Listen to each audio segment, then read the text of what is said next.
So, why have people been spending 30 years trying to identify the Romanovs? Haven't they already been identified? Didn't we do that in the 90s? Yes and no.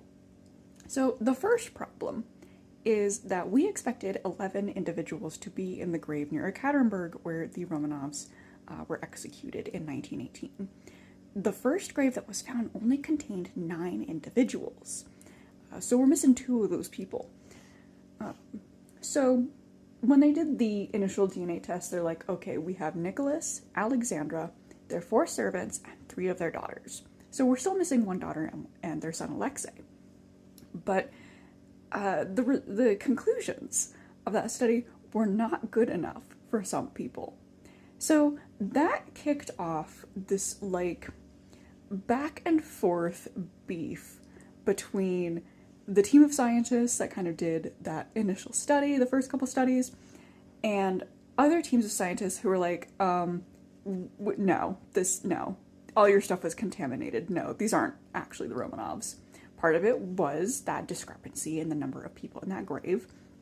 Part of it was that this was a time period in which the field of ancient DNA studies was still pretty new. We were still kind of figuring out how to do this, how to make it work, and the rival team of scientists looked at the conclusions from that first study and was like, your fragments of DNA are too big. They're probably not actually ancient DNA, degraded fragmented DNA. That's something I explain more in my What is Ancient DNA video. But they're like, we're not convinced. So they got access to samples from Ella, who was Grand Duchess Elizabeth Fyodorovna. She was the sister of Empress Alexandra. So they tried to extract mitochondrial DNA from her finger bones, which had been removed from her coffin in Jerusalem as relics. She was made a saint. Ella's really interesting, on her own.